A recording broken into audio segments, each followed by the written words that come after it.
আপনার জন্য ফল আর যেহেতু শুকনা খাবার এনেছি, রাতে খুব খুশি হব। Thank you madam. আজ শুক্রবার, ছুটির দিন, আপনি বাসায় রেস্ট না নিয়ে ঝামেলা করতে গেলেন কেন? আমাকে একটা ফোন দিয়ে খোঁজ নিলেই তো হতো।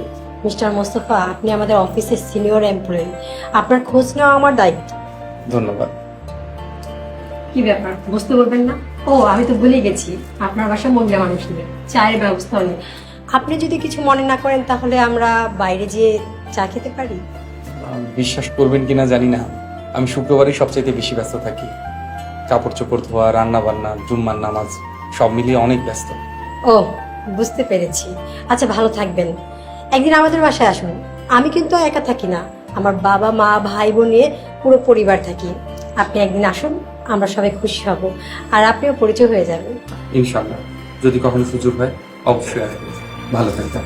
আসসালামু আলাইকুম। ওয়ালাইকুম আসসালাম।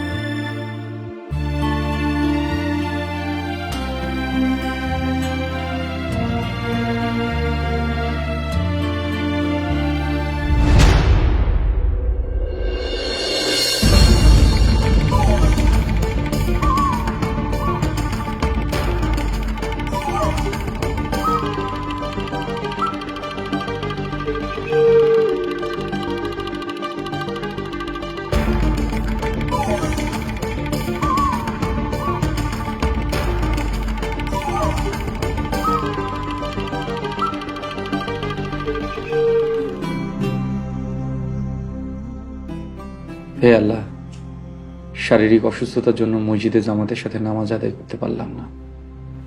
আল্লাহ, শারীরিক সুস্থতা দান করো, যেন সর্বদা মসজিদে জামাতের সহিত সালাত আদায় করতে পারি। আল্লাহ, তুমি আমার সালাত কবুল করো। সালাতের উসিলায় আমার মৃত আব্বা আম্মাকে বেহেশত নসিব করো। হে আল্লাহ, আমার পালক পিতামাতা কেমন আছে জানি না, তুমি সর্বদা তাদের ভালো রাখো, সুস্থ রাখো, তাদের উপর সবসময় তোমার রহমত জারি রাখো। আমিন।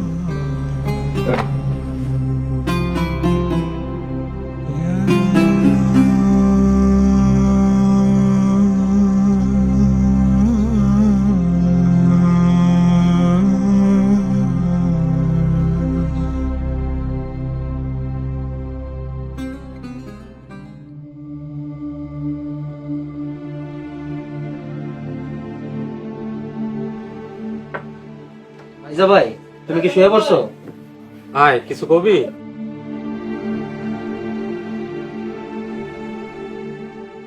হ্যাঁ মাইজা ভাই, মেলা দিন তো হইলো, আর কত অপেক্ষা করুন?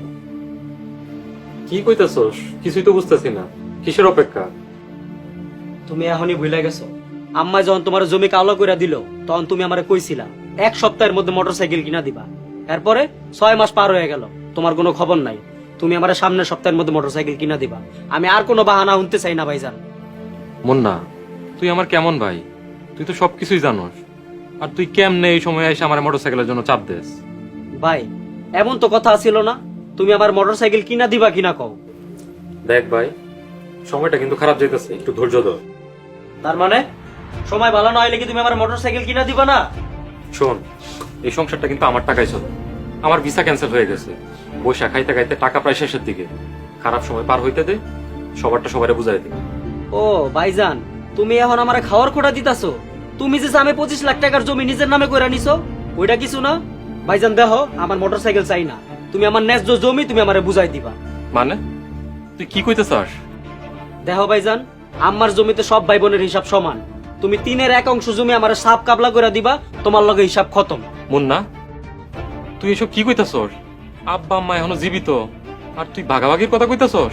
বিয়াদব! ও, তুমি যে সবাই রে ফুমাইরা মায়ের জমির লেখা নিছো, এটা কিছু না। দেখো ভাইজান, সামান্য জমি জামা লয়ে আমি তোমার লগে কোনো গন্ডগোল করতে চাই না। তুমি আমার জমি আমার যেমনি হোক বুঝাই দিবা, এটা আমার সাপ কথা। যা, সামনের সপ্তাহে মোটরসাইকেল পাওয়া যাবে। মোটরসাইকেল চাই না, আমি এখন আমার জমির ভাগ চাই। তোমরা আমারে বহুত ঠকাইছো, আগের অফার কিন্তু নাই। এখন সাপ সাপ আমার জমি বুঝাই দিবা।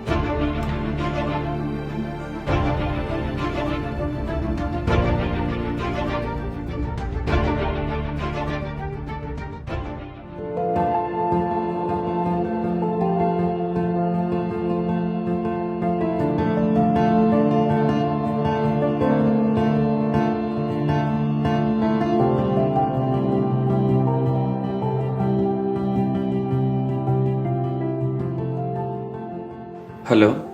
হ্যাঁ বন্ধু, কেমন আছিস? আলহামদুলিল্লাহ ভালো আছি বন্ধু, তুই কেমন আছিস? আচ্ছা শোন, আমি তো তোর বাসায় আসতে যাচ্ছিলাম। তোর বাসায় কি কেউ আছে? কোনো গেস্ট আছে? না না, আমার বাসায় কেউ নাই। কে থাকবে বল? আর আমার বাসায় মেহমান আসার মতো মানুষ আছে আমার? তুই চলে আয়, দুপুরে একসাথে খাবো। আচ্ছা ঠিক আছে, আমি তাহলে আসছি। হ্যাঁ, আসসালামু আলাইকুম।